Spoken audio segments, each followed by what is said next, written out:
soul in the supernatural sense, end quote. Quote, reintegration of the divine self, even of his own self, only not in the sense pertaining to an individual person. Again, that idea that the soul is a living presence. The gay soul is a living presence. The symbolism applies equally well to the robe of life and the sacred plant of immortality, representing the achievement of self-realization as the union of opposites, expressing the archetypal self individuated. Quote, the Sumerian pictograph for plant displays the complexity of the synthesis wonderfully. The two sets of 4 lines cross each other at right angles, forming a mesh, which is a third new entity, yet maintains the equal identities of the opposing forces. Mitch actually has a little drawing of that paper, of that grid.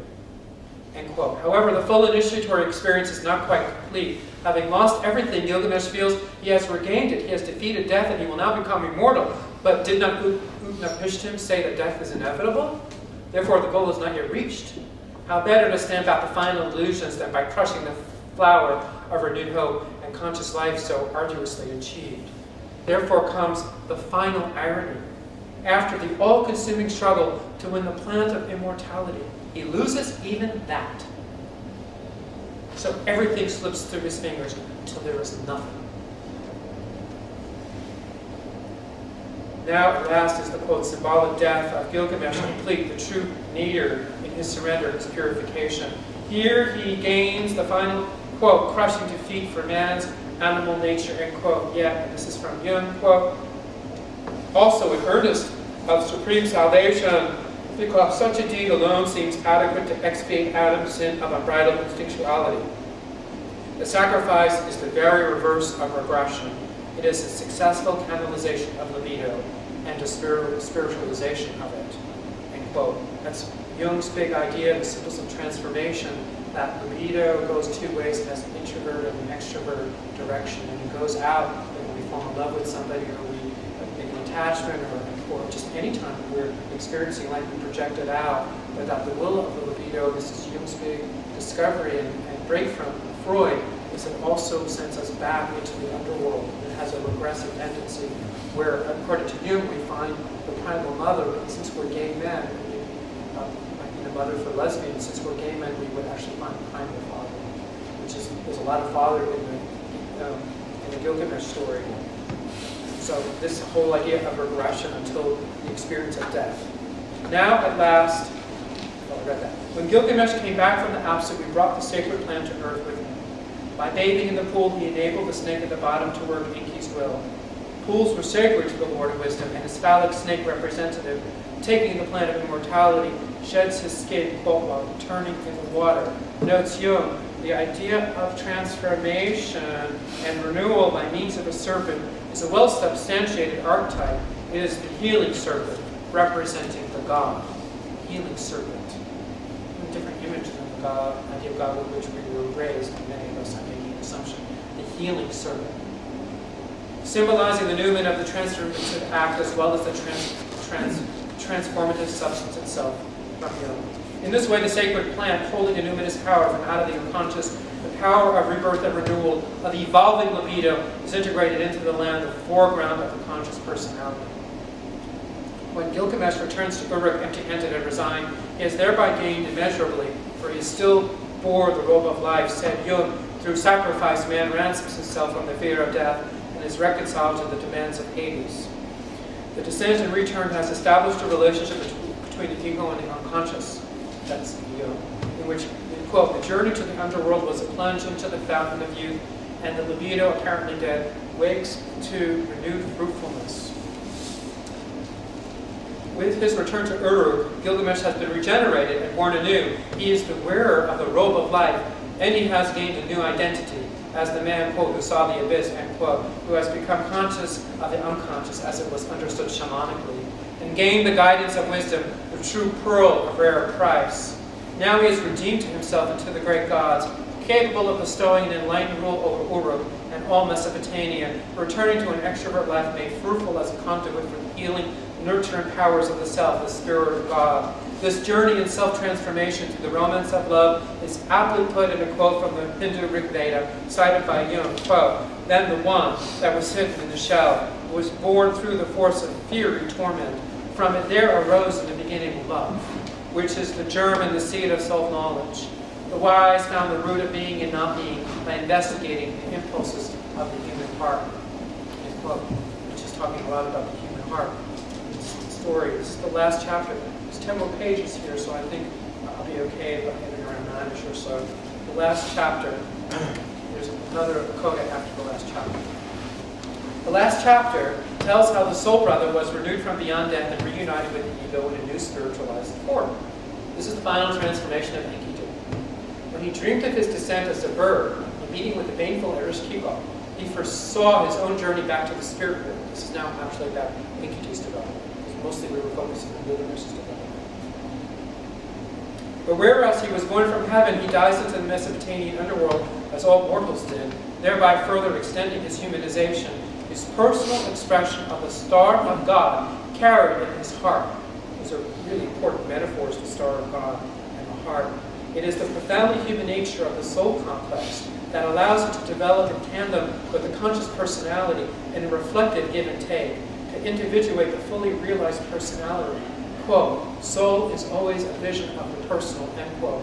Which is talking here about the idea that the soul complex, or Enkidu, also individuates, also develops through Gilgamesh's relationship to his own death experience. Enkidu also grows too.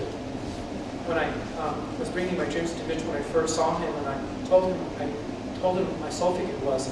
My soul figure had aspects of my father, the inner double. He was mean and cruel, and he didn't love me. And I said, how is it that the soul figure is like that? He said, well, you've got to bring the soul figure to therapy.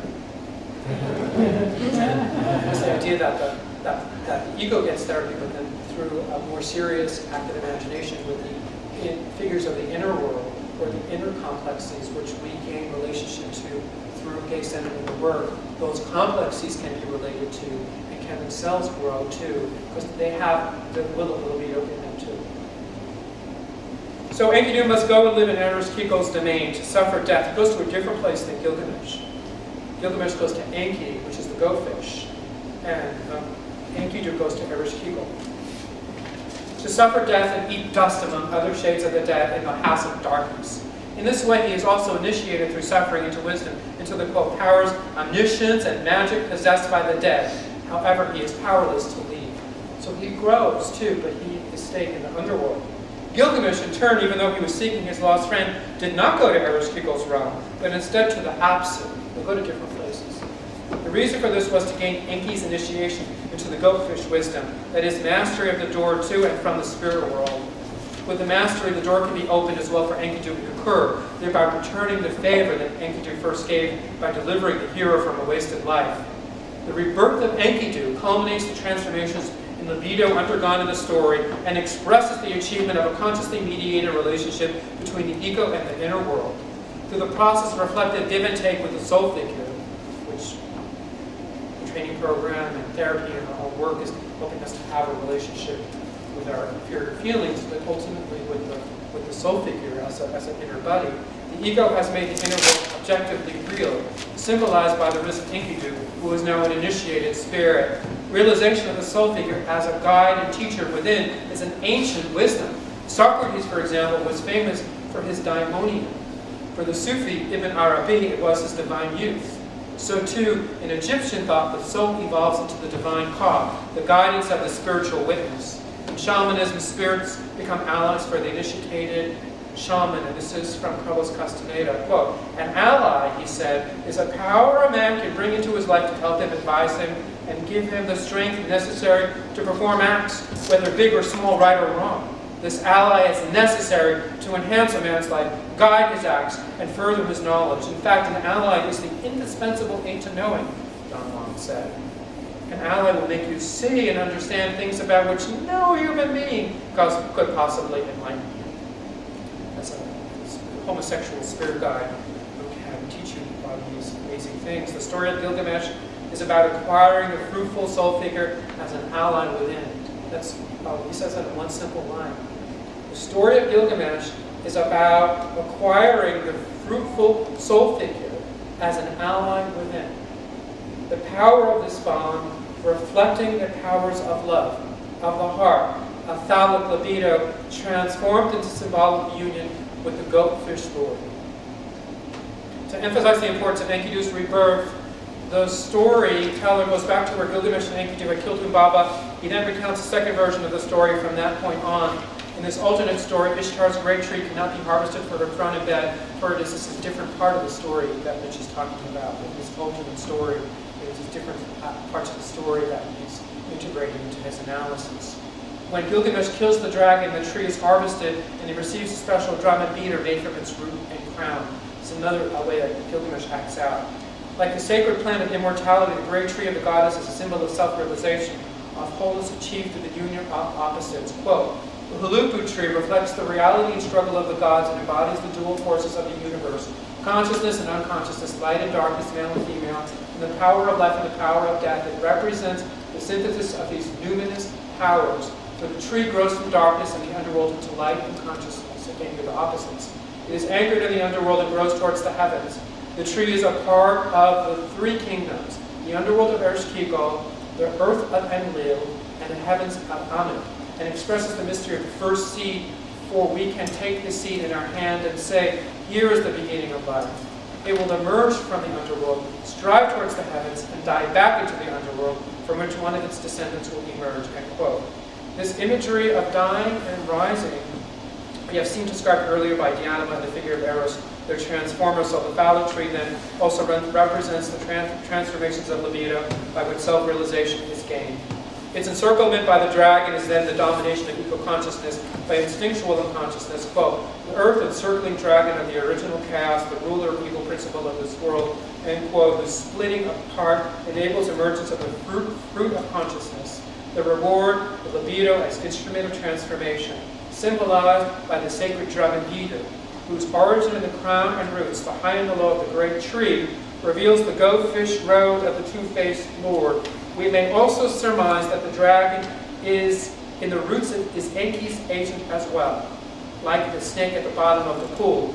So then the motif of the tree and its harvesting by Gilgamesh represents his initiatory entrance onto the road of discipleship to the God of wisdom, to bearing the cross of love over the road of death, like the Nordic Odin, who hung himself on the world tree Yggdrasil in order to obtain wisdom. And here is a quote from that. I'm aware that I hung on the windy tree, swung their nights all of 9, gashed with a blade. None gave me bread, none gave me drink. Down to the depths I peered to snatch up runes with a roaring screech and fall in a dizzy faint. Well-being I won in wisdom too. I grew and joyed in my growth. From a word to a word, I was led to a word, from a deed to another deed. End quote. The sacred drum and beater of the shaman are ubiquitous instruments used to assist in generating the ecstatic trance necessary to travel to the other world. In contrast to the celestial bull sequence in the first version, which is talking about another version, the death of the dragon in the second is treated as a great boon to Ishtar, for which the drum and beater made from her tree are her gift in return. Ishtar was a great shamanic initiate, and in her own famous descent to Ereshkigal, she had to strip off another piece of her jewelry and close in each of the 7 gates to the house of ashes, only to arrive before her sister stark naked, where she was hung like a piece of meat on a hook. So Ishtar's gift to Gilgamesh of the dream on the drum and beater is so that he now, the triumphant sun hero, the great dragon slayer, can also follow on the second half of the goatfish way and make the descent into the watery abyss, and so gain the treasure hard to attain. Gilgamesh's great abuse in the second version of the fall is his misuse of the numinous powers of the drum and beater instead of undergoing the descent, because he does not yet have sufficient consciousness to use them wisely. The story at this point emphasizes the initiatory undergoing as a purposeful act of consciousness. It is the lack of appreciation that brings about the end to Andromeda, as the drum and beater themselves fall into the netherworld. Once Enkidu, out of love, offers to retrieve them, Gilgamesh unwittingly assents to the sacrifice of his soul brother, compounding the irony by warning him in detail how to be careful in the nether world. So Enkidu, like the clown, a fool, or a trickster, does everything he is warned not to, thus guaranteeing that the spirits of the netherworld will catch hold and bind him tight. He gives himself for his beloved. Here Enkidu serves his master, the two-faced Lord of Wisdom, more obviously than in the first version, where Enki is better hidden. Enkidu suffers the fate of death and must face Ereshkigal. Then Gilgamesh enacting his vow of the first version to plead The case of Enkidu before the great gods goes to the shrines of Enlil and Sin, only to be rebuffed. Finally, he turns to Enki, and so discovers his patron. Enki is greatly moved by his plea. Here, the story of Enki's education of Gilgamesh along the Goldfish Road merges with that recounted in the first version, so that when Enki returns to Shamash and orders the great man to open, he acts as much in response to Gilgamesh's return to Uruk in the first version, so as to the simple pleas made in the second version. In this way, the second version complements, extends, and completes the first version to show the full initiatory context and sequence of shamanic adepthood, by which romantic true love completes its journey from first awakening to final form, from the teaching of Enkidu to the teaching of Enki, from how homosexual love is transformed in the service of the spirit and consciousness, the scene in which Enkidu issues from the great eye of the netherworld and embraces Gilgamesh and acts a second sacred union. So here there's another union between the two of them, but this is about the conscious and the unconscious. A reunion of two companions, a marriage on a new sublime level,